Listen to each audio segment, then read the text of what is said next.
Hey, what's up everybody? I promised you guys that I would show you all something rare or something very unique that you don't really see every day or all the time. And here it is. Can you guys tell what this is? Alright, I guess quite some time back I actually did a review video of another blaster. You can click this link over here, called the R.A.W. Radical Air Weapons, the Attack. And this is from the same series, the Radical Air Weapons. This one is called the Force. And I'm gonna give you a quick demonstration and whatever, I suppose, run through or review, blah blah blah, something along that lines. Now, this is an air tank power blaster, and I actually got it off eBay. I do believe that the seller might be Venom. It's very vague, and that seller was actually selling a pair. He was selling two, and I regret not buying both. I only bought one. Everything came pretty nicely, except that the stickers were actually stuck around these areas over here and here. And I think because they're old stickers, or maybe because of overtime and things like that, it left a lot of residue. Not only that, some stickers actually tore off. So the only one that's left intact is this one over here, and it's not really aligned very nicely anyway. And I managed to peel off one that's already, as you can tell, the back is pretty damaged, but I peeled one off and I tried to maintain it as best I could, and it says the Force. So I do believe that this sticker is supposed to go on somewhere about maybe over here, something like that. It's supposed to sit in that slot over there, but I'm going to take it out and put it aside. And unfortunately it has this really weird marker.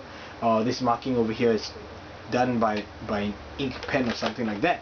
So anyway, I'll just give you guys a quick look at this thing, an overview. Alright, so much like the Attack, it is an air pump blaster, and yes, the pump is the handle itself. Now, first things first. First off, this blaster feels a lot more comfortable than the Attack. The Attack would actually cut my hand, and I guess the plastic would actually eat into my skin. It's like, I don't know, it's very uncomfortable, it hurt, and it was very weird having to pump a blaster this way with a funny grip over here at the front, and then having to, I guess, prime it to change or advance to the next sponge ball. Right, so anyway, you pump it up, and this one goes up to about 6 to 7 pumps before the OPRV kicks in, and it's working fine. So let me just give you guys a quick demonstration. After the 6 to the 7 pump, somewhere about there, you can actually hear the OPRV kicking in. So here we go. Right, so you can hear the sound. That's the OPRV. And then you just pull the trigger over here to fire, and the air output is the same. It's coming upwards in a very weird fashion, but air output is pretty good. I think it rivals maybe a Mega Missile tank, or maybe even a Buzz B Ultimate Missile Blast if I were to plug the pump. So that was like after a long time. As you can see, this one still holds and maintains its pressure very, very well. Now it has the same flip up sight or scope thingy and crosshair. And this muzzle is actually a little bit damaged. You can see some stretch marks over here, the plastic stretching. And the lever works the same. When I pull the lever back, you actually see something sticking out at the back. I do believe that this is the pusher mechanism. And what happens when you do this is it enables you to actually swap a barrel from left to right. Now, thing to take note: the insides of these this thing over here, all right, is exactly the same as the Attack. Now let me show you guys something really quick. Press this thing down over here, and it pops up a slot for this thing.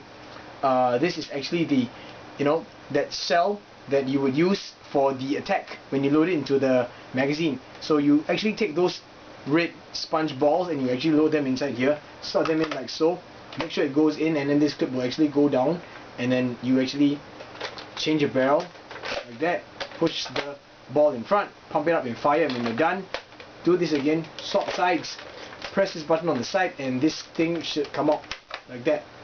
So that, I guess that's the gimmick, but I guess it makes for a better speed loader in a sense. Now if you actually have those sponge balls and it can actually be loaded inside here, I don't actually see a point in you having these shells. Now to me, this is a better application than the Attack, because the Attack required you to actually load 4 shells with sponge balls, and then load the 4 shells into a magazine, and then load the magazine or clip into the Attack, and then from there you fire off with each time you pull the lever back, it actually launches one of these shells out. Now I don't have these sponge balls with me anymore because I actually put the attack somewhere else. I kept it somewhere else. It's stored, and I stored it along with everything else, the clip, the shells, and the foam balls. But however, I have with me some sponge. Alright, these are the insulating sponge or the cushioning sponge that you will find on the linings of I believe it's musical instrument coffins. So I have like quite a bit of these. So I actually ripped out 2 big pieces, and I'll be loading this shell, okay, with one of it. So I'll just squeeze it down and I'll shove it in like that. Okay, so it's sitting right here like so. And I'll be loading this one. Okay, I mean you guys already seen it loading, being loaded on this side. So I'll just swap the sides like that, and I'll be loading it into this side instead. Now I only have one of these shells because this blaster only came with one of these shells. Hang on, let me just rectify this part in a second. So you can see, gimmicky, slightly iffy. Alright, so there we go. I'll load this one in like that, push it in all the way, and you'll see this thing actually clipping it down now, holding it in place.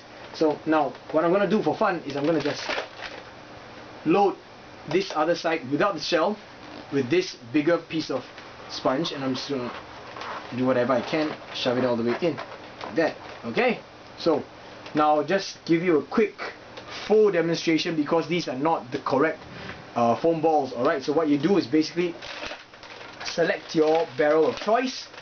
Alright, push it down like that, pump it up, okay, and fire. You can see that sponge thing flying out. I'm going to pick it up so that I can actually reuse it, and I'll put it here. So let me try and show you guys the frontal view of what it looks like. So I'm going to pull it back, and this thing come out like so. Because if it's here, there's this thing on the inside. I guess the pusher is actually stuck in the middle, so you can't actually turn it. As you can see, it's like it's stuck in place.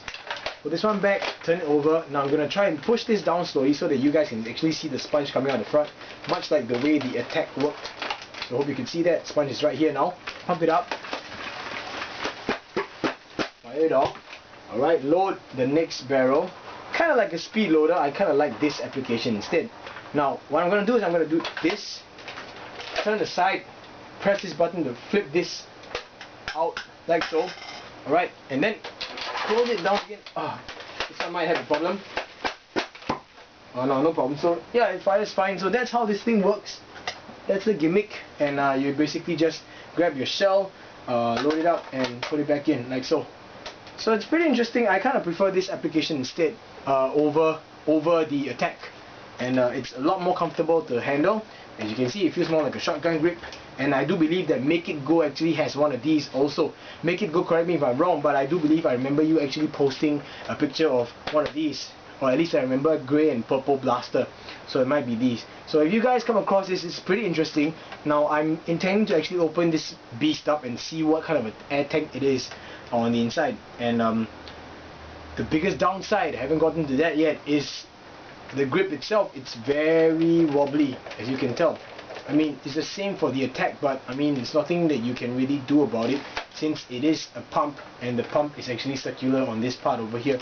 So that's a bit unfortunate, and the more you wobble it around, the more you get these kind of scratch marks and wear marks. Alright, so anyway, yeah, once again, this blaster is called R.A.W, Radical Air Weapons, The Force. And if you guys actually spot this on eBay or something, you might want to consider getting it. Air release is pretty good. As you can see, it manages to launch sponge shit out of its barrel that's not weighted at all, and you saw the velocity that it flew out. So yeah, close up view for you guys to check out. Here we go, change side. I'm going to try and let you guys see the raw emblem over here. With the reflection of the light, I don't know if you can actually see it on the camera, but yeah. So, hope this was interesting for you guys, because yeah, it's interesting for me. If I actually do open it up, I will probably share with you guys what it looks like on the inside, but stay tuned for that. I do not know if I have the time to do so. Alright, now before I actually take my leave for today, I just want to share with you guys something really quickly. Remember this, my whiteout long strike? Now I was mentioning to you guys that I think that maybe the best combination possible would be to combine the Explorer bolt sled with Orange Modworks breech. Well, I managed to get the Orange Modworks breech like I told you guys, but I'm actually halfway fitting everything through. So just to let you guys know that you can see a black Explorer bolt sled, you can see the green Orange Modworks breech, and you can see the grip over here. And so far it's working, just that I screwed up in closing everything up because I was just hurrying through. So stay tuned for an update based on this. I will not be doing a firing demonstration. I just want to give you guys a demonstration that it actually works, and you can tell that everything fits. Alright, so that's proof. I will get this up and ready soon for you guys, and I'll share it with you guys. But the reason why I'm not doing a firing demonstration, why I'm not doing a range test, is simply because there are more enough videos on YouTube that have been doing range tests for Orange Modworks stuff, and in this application I'm just using the Orange Modworks breech, plunger assembly, and the spring. Alright, so that's it for now, guys. This is the R.A.W. The Force. Thanks for watching, everybody. Peace.